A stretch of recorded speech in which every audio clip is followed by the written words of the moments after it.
Assalamualaikum warahmatullahi wabarakatuh. Untuk anak-anakku kelas 7 kita akan mulai materi bahasa Indonesia pertemuan kedua ya. Materi bahasa Indonesia pertemuan kedua. Oke, terus di sini ya. Bahasa Indonesia pertemuan kedua. Masih dalam teks deskripsi. Oke, teks deskripsi. Tapi bagiannya beda sama yang kemarin ya. Sekarang itu bagian jenis teks deskripsi, jenis, dan yang kedua itu adalah bagian ciri ya. Yang kedua itu adalah bagian ciri. Nah, ciri dari teks deskripsi dan jenis teks deskripsi. Oke, kita mulai yang pertama itu adalah jenis teks deskripsi. Oke.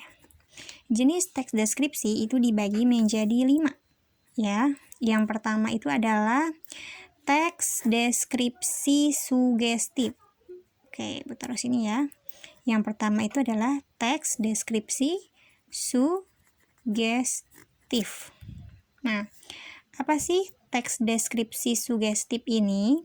Jadi, teks deskripsi sugestif ini adalah cara penulis ya. Jadi si penulisnya itu menciptakan suatu penghayatan ya. Penulisnya itu menciptakan suatu penghayatan. Menciptakan suatu penghayatan. Penghayatan terhadap apa? Terhadap objek ya. Terhadap objek melalui imajinasi para pembaca. Nah, melalui imajinasi pembaca. Oke. Jadi, teks deskripsi sugestif ini si penulisnya menciptakan suatu penghayatan ya.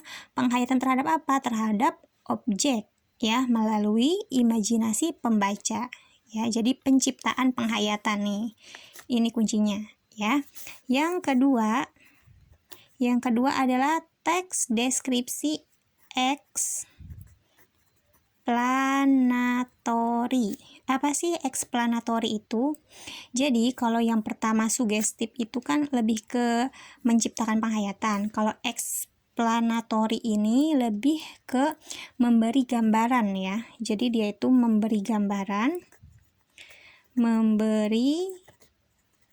memberi gambaran secara fisik ya, memberi gambaran secara fisik ya, sehingga orang itu akan mengenali objeknya ya. Jadi kan yang digambarkan itu kan objek. Nah, jadi si orang itu bakal mengenali objeknya secara langsung karena eksplanatori itu memberi gambaran secara fisik agar bisa dikenali langsung. Oke, paham ya? Misalkan contohnya itu kayak kita tuh mendeskripsikan itu suatu buku misalkan ya. Jadi itu kita memberi gambaran nih, bukunya itu kan misalkan bukunya itu kotak ya, terus dia itu di depannya itu kayak ada buat namanya gitu, terus dia itu bentuknya tebal kayak gini, terus warnanya warna ungu misalkan. Nah, itu namanya memberi gambaran secara fisik agar yang ngedengerin itu, oh, kalau ketemu buku ini tuh bisa dikenali secara langsung karena kita udah menggambarkannya sebelum seseorang itu melihat buku ini. Kayak gitu, namanya eksplanatori ya. Dan yang ketiga ya, yang C itu adalah subjektif. Oke, apa sih subjektif itu? Nah, kalau teks deskripsi subjektif itu adalah penggambaran objeknya berdasarkan kesan yang dimiliki penulis ya. Jadi dia tuh berdasarkan kesan ya, kesan dari si penulis.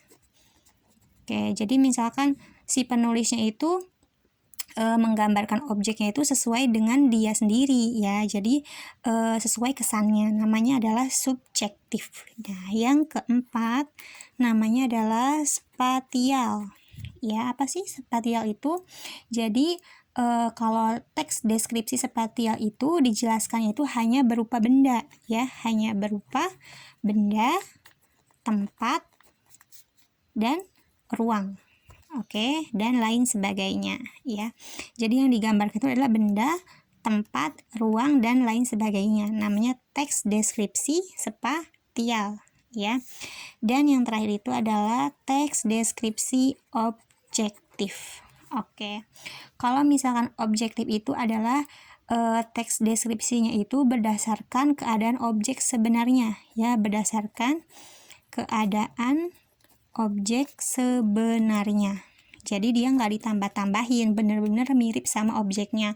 Misalkan kamu mau mendeskripsikan atau menggambarkan bendera, itu warnanya misalkan bendera Indonesia, warnanya itu adalah di sininya merah, di sininya warna putih, ya. Dan misalkan bentuknya kotak seperti ini, dan di tengahnya itu ada garis yang memisahkan, misalkan ini buat bendera yang merah, ini bendera yang putih. Nah, jadi kalau objektif itu harus sesuai dengan objek sebenarnya, seperti bendera ini contohnya, ya. Oke, yang pertama kita udah ke jenis teks deskripsi, dan yang kedua itu kita masuk ke ciri penggunaan bahasa, ya, lebih ke bahasa teks deskripsi. Oke. Untuk bahasa teks deskripsi ini dibagi menjadi 3. Yang pertama adalah kata umum dan khusus. Nah, kalau kata umum itu kata-kata yang memiliki makna yang luas, ya. Makna itu artinya arti atau makna yang luas. Nah, kalau yang khusus itu kebalikannya, arti atau makna yang sempit. Nah, kalau misalkan kata-kata yang termasuk kata umum nih, kata yang termasuk kata umum itu disebut hipernim. Oke. Hipernim. Nih, hipernim itu kata-kata yang masuk kata umum. Nah, kalau yang kata-kata khusus namanya hiponim. Oke, beda ya. Yang kata umum namanya hipernim, kalau yang kata khusus namanya hiponim. Oke. Dan yang kedua itu adalah bahasa teks deskripsi yang kedua adalah kalimatnya itu berupa penjelasan, ya. Kalimatnya itu berupa penjelasan terperinci. Nah, terperinci atau konkret.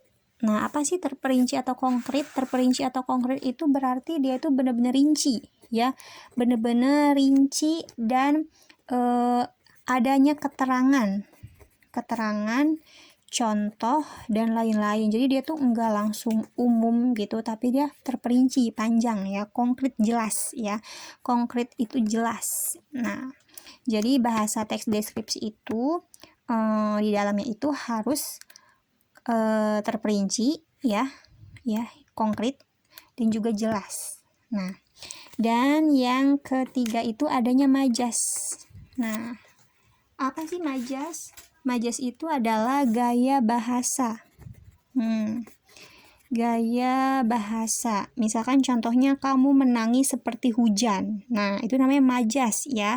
Artinya kamu menangis seperti hujan, misalkan artinya kamu menangis terseduh-seduh. Nah, itu namanya majas, ya, atau gaya bahasa. Biasanya di dalam teks deskripsi itu ada majasnya. Nah, majas itu dibagi menjadi beberapa, ya. Di sini ada 4 majas. Yang pertama adalah majas perbandingan. Ya, majas perbandingan itu adalah untuk membandingkan, ya. Namanya perbandingan, pasti untuk membandingkan. Ya, membandingkan itu ada yang kelebihannya atau kekurangannya, kayak gitu. Dan yang kedua itu adalah majas pertentangan. Ya.